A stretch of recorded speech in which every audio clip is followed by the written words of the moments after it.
I had just gotten off work and was about to eat when something huge happened outside. I quickly went out to check and saw that everyone was looking up at the sky. I followed their gaze and saw a massive, dark cloud in the distance. Curious, I ran to the backyard, trying to get a better look. But the closer I got to the eye of the storm, the stronger the wind became. What was even stranger was that the wind was actually being pulled back toward the eye of the storm. A faint glow could still be seen deep inside the clouds, hinting that this was no ordinary event. Sure enough, the next second, the violent wind suddenly stopped. All the noise around us vanished in an instant. It was as if someone had hit the mute button on the world, and right then, It's okay. just as I finished speaking, the lightning began to strike even harder. At first, I tried to stay calm and comfort my daughter, telling her it was nothing. Then a bolt of lightning struck right in front of us. I quickly grabbed my daughter and ran back into the house. At that moment, they still had not truly realized how serious the situation was. It's okay. You're fine. He hid right behind our house. Yeah, well, it's not gonna hit there again. Okay? Because lightning doesn't strike twice in the same place. Shit! My daughter and I hurried under the table to hide. Outside the window, the lightning kept striking the exact same spot again and again. After a long time, the lightning finally began to settle down. I went downstairs and only then discovered that every electronic device in the house had stopped working. At the same time, the street outside had already fallen into chaos. Broken down cars were parked randomly along the road, and panic was spreading quickly through the crowd. In the crowd, I found my son Robbie, who had rushed back home. After hearing what he said, I learned that the lightning had struck the same spot near the church on Lincoln Avenue 26 times in a row. A deep crater had already been blasted into the ground. I told Robbie to go home first and look after his sister while I headed to Lincoln Avenue to see what was going on. By the time he arrived, Lincoln Avenue was already packed with people. I pushed my way into the crowd and saw that the crater created by the lightning was still giving off waves of heat. The broken stones scattered around it had also turned crystalline from the extreme temperature. Just then, someone suddenly noticed that the crater was shaking. Before anyone could react, the ground began cracking outward rapidly from the crater.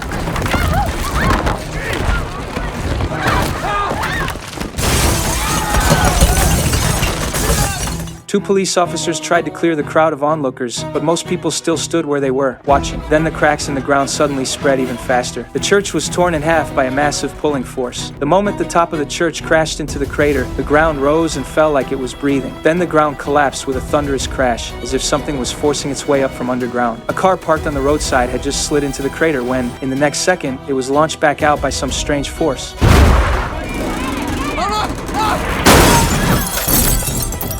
Then the crowd saw a gigantic object slowly rise from the crater.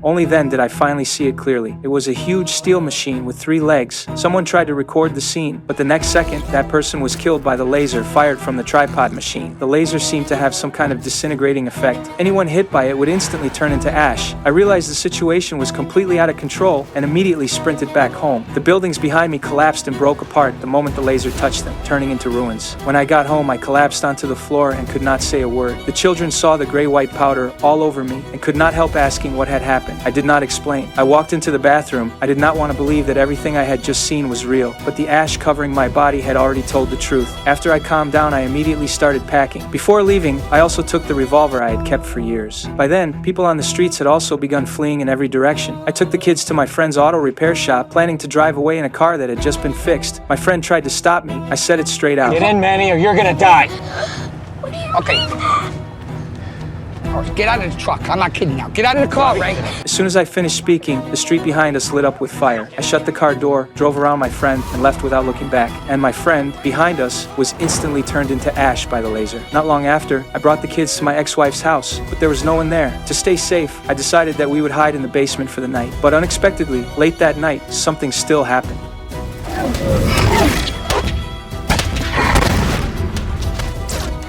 Is the lightning back? This is something else.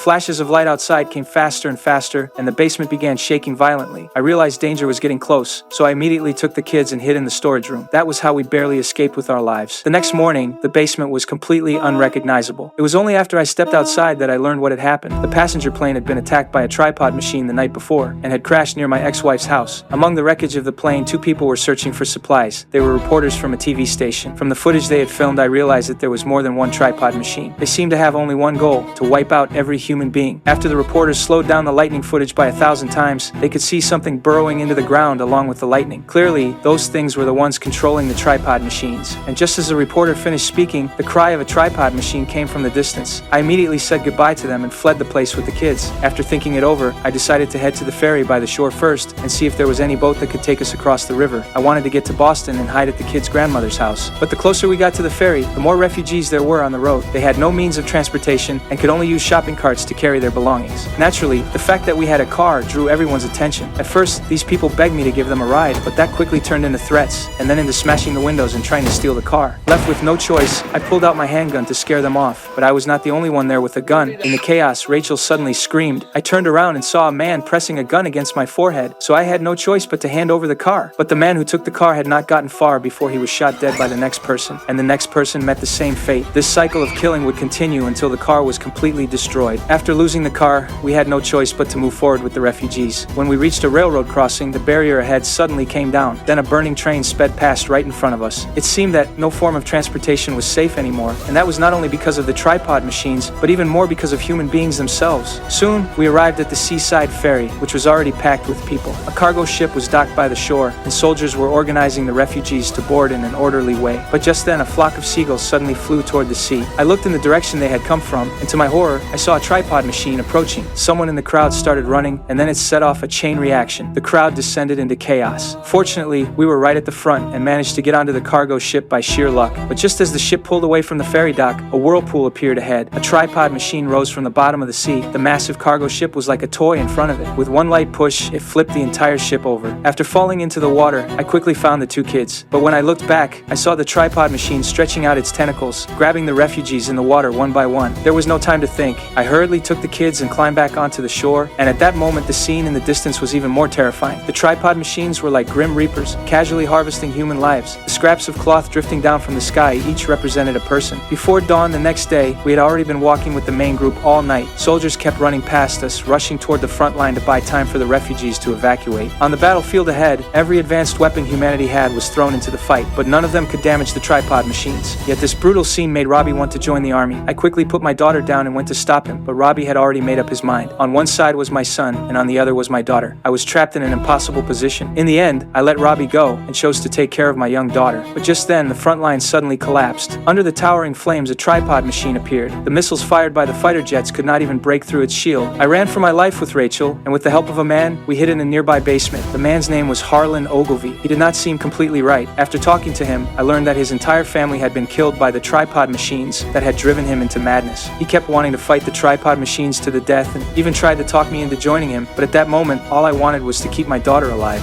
Early the next morning, many red roots had grown inside the basement. These things seemed to be changing Earth's environment. Then the noise outside suddenly stopped. I immediately signaled for Harlan to be quiet, but it was already too late.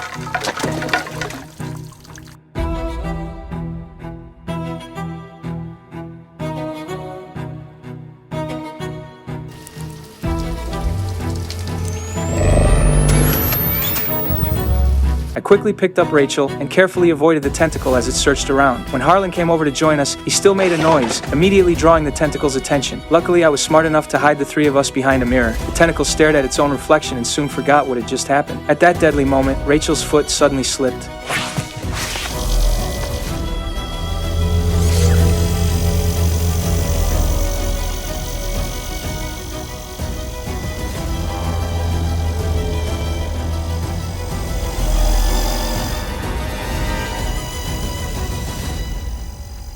Fortunately, we had already moved to one side and narrowly escaped disaster. After finding nothing, the tentacle withdrew from the basement. But just as we breathed a sigh of relief, ripples suddenly appeared on the surface of the water. Then 4 insect-like aliens crawled into the basement. They were curious about everything in front of them and slowly examined the things around them. Harlan looked at the enemies right in front of him and immediately picked up his shotgun, wanting to kill the aliens himself and avenge his family. Seeing this, I rushed forward to stop him, and just as we were struggling with each other, the tripod machine outside let out a cry. The 4 aliens received the signal and immediately withdrew from the basement. basement. Not long after the aliens left, the tripod machine began spraying a red liquid. The liquid seemed to promote the growth of the red roots. I wiped some onto my palm, and the more I looked at it, the more familiar it seemed. Then Harlan started shouting again. I hurried over to stop him, only to see a horrifying sight. A tripod machine lowered a person down, extended a tube, and stabbed it into that person's body. It turned out that the red liquid was human blood. Seeing this, Harlan completely broke down. He started digging a tunnel like a madman, yelling that he would rather die underground than have every drop of blood drained from his body. I knew Harlan had lost his mind. If this continued, he would definitely bring the tripod machines down on us. So I covered Rachel's eyes, then went back into the room and shut the old wooden door. When I walked out of the room again, Harlan's mouth was closed forever. Even though I had no other choice, I was still overwhelmed with guilt. With Rachel comforting me, I sank into a deep sleep. But while we were asleep, that tentacle quietly reached into the basement again.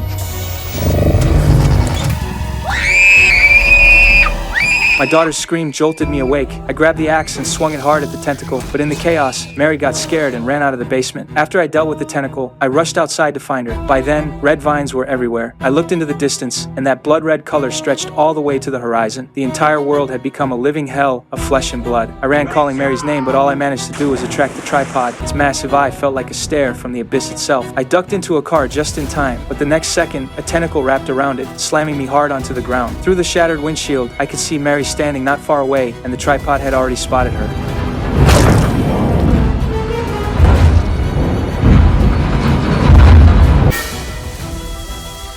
I sprinted toward Mary, but I was a step too late. I watched helplessly as a tentacle shot out and snatched her away. I quickly found an armored vehicle and grabbed a grenade from inside, hoping to stop the tripod, but the blast couldn't even penetrate its shield. Worse, it got me grabbed by a tentacle too, and I was tossed into a cage packed with people. This was the tripod's blood bank. Whenever it needed human blood, a tentacle would randomly drag someone away. Then the tentacle reached in again, and this time, it was heading straight for Mary. I didn't think twice. I stepped in front of her and grabbed a grenade from the person next to me. The next second, I was pulled up. Luckily, a soldier noticed what I'd done. He immediately called on the others to help pull me back down, and those grenades stayed inside the tripod. A muffled boom, and then a chain reaction of explosions tore through the tripod from the inside. Blood plasma sprayed out of it like a downpour. Finally, with a violent roar, that steel reaper came crashing down. Turns out they weren't invincible after all.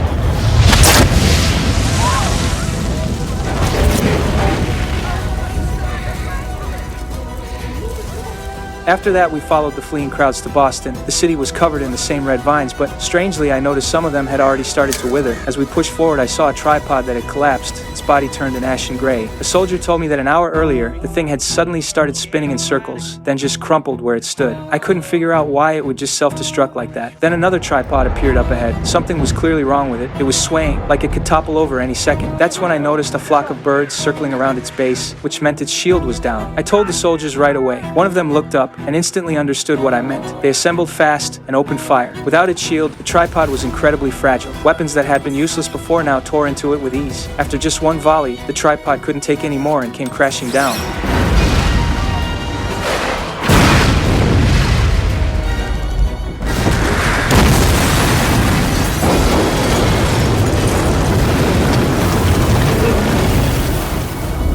When the dust settled, the soldiers cautiously moved in to inspect it. As the tripod's hatch opened, an alien crawled out, but it was extremely weak. It didn't last long before it was completely dead. Clearly, something inside the aliens' bodies was failing. Not long after, I made it to Mary's grandmother's house. To my surprise, Robbie, who had left halfway to enlist, was there too. The fighting on the front lines had completely stopped. This war of the worlds was over, and humanity had won, though no one quite understood how. Later, after extensive research, the answer finally came, and it turned out to be a cosmic-scale dark joke. The aliens didn't lose to humans. From the moment they set foot on Earth, the fact that they needed to breathe, eat, and drink sealed their fate. What defeated them were ancient guardians born 4.5 billion years ago. Humanity earned the right to coexist with these microorganisms only after paying the price of countless lives over millennia. This was the strongest defense line humanity ever built, one we never even knew we had. Invisible to the naked eye, yet as vast as the stars, they exist all around us.